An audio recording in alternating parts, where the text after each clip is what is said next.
But support ಇತ್ತಲ್ಲ, support majorly family. Geetha, ನಿಧಿ ಇರ್ಬೋದು, and ನಮ್ಮ ಫ್ರೆಂಡ್ಸ್ ಇರ್ಬೋದು, ವಾಕಿಂಗ್ ಫ್ರೆಂಡ್ಸ್ ಮಾಡ್ತೀವಿ, ವಾಕಿಂಗ್ ಅವರು ಇರ್ಬೋದು, ಅರ್ಜುನ್ ಜನ್ಯ ಆ್ಯಂಡ್ ಧನಂಜಯ, ದುನಿಯಾ ವಿಜಯ್, ಸುದೀಪ್, ಯಶ್ ಇರ್ಬೋದು, ಎಲ್ಲರಿಗೂ ಸೋ ಕನ್ಸರ್ನ್. ಆ್ಯಂಡ್ ಅವ್ರು ಯಾರಿಗೂ ಮಾತಾಡೋಕ್ಕೆ ಥರ ಇದಿಲ್ಲ, ಅವ್ರಿಗೆ ಒಪ್ಕೊಳ್ಳೋಕ್ಕೆ ರೆಡಿ ಇಲ್ಲ. ಬಟ್ ಅದು ಬಂದಿರ್ಬೇಕಾದ್ರೆ ಏನು ಮಾಡೋಕ್ಕಾಗಲ್ಲ. ಬಟ್ ಸೊ ಅದಾದಮೇಲೆ ಹೋಗ್ಬಿಟ್ಟು ಬಂದಾದ್ಮೇಲೆ ಏನು ನಡೀತದೆ ನಿಮಗೆ ಗೊತ್ತು. ಅದಾದಮೇಲೆ ಇಲ್ಲಿ ತಿರ್ಗಾ ಶೂಟಿಂಗ್ ಸ್ಟಾರ್ಟ್ ಮಾಡಿದೆ. ಆಮೇಲೆ ಅದು ಎಲ್ಲಿ ದೇವ್ರಿಗೆ ಎನರ್ಜಿ ಕೊಟ್ಟು ಗೊತ್ತಿಲ್ಲ. ಐ ಥಿಂಕ್ ಟಚ್ ಇವತ್ತಿಗೂ ಇನ್ನೂ ಸಾಂಗ್ ರಿಲೀಸ್ ಆಗಿಲ್ಲ, promotional song mostly August release ಆಗುತ್ತೆ 45. ನೋಡಿ ಆ ಸಾಂಗ್ ನೋಡ್ಬಿಟ್ಟು ನೀವು ಹೇಳಿ ಶಿವನ ಎನರ್ಜಿ ಹೆಂಗಿದೆ ಅಂತ ನೋಡಿ.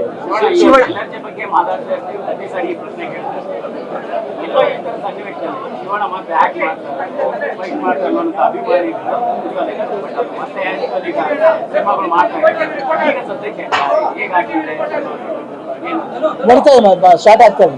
ಹೊಸ ಪ್ರಾಜೆಕ್ಟ್ ನೋಡಿರ್ಬೋದು, ಸಾಕಷ್ಟಿದೆ.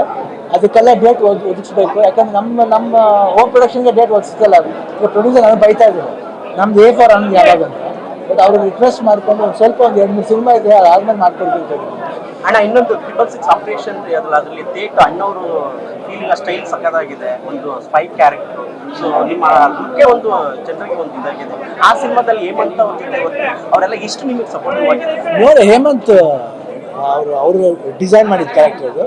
ಆ್ಯಂಡ್ ಜೊತೆಲಿ ರಾಜು ಅಂತ ಅವರೇ ವಿಗ್ ಮಾಡಿದ್ದು, ಹೇರ್ ಸ್ಟೈಲ್ ಮಾಡಿದ್ದು ಅದು. ಆಮೇಲೆ ಆ ಮೀಸೆ ಇರ್ಬೋದು, ಎವ್ರಿಥಿಂಗ್. ಆ್ಯಂಡ್ ಮೇಕಪ್ ನಾನಿ ಅವರು. ಆ್ಯಂಡ್ ಸಾಗರ್ ಕಾಸ್ಟ್ಯೂಮ್ ಮಾಡಿದ್ದು ಸಾಗರ್. ಐ ಥಿಂಕ್ ಆ ರೆಟ್ರೋ ಲುಕ್ಲಿ ಫಸ್ಟ್ ಟೈಮ್ ನಾನು ರೆಟ್ರೋ ಲುಕ್ಲಿ ಕಾಣಿಸ್ಕೊತಾ ಇದ್ದೀನಿ. ಐ ಥಿಂಕ್ ನನಗೆ ಗೊತ್ತಿಲ್ಲ ಅದೇನು.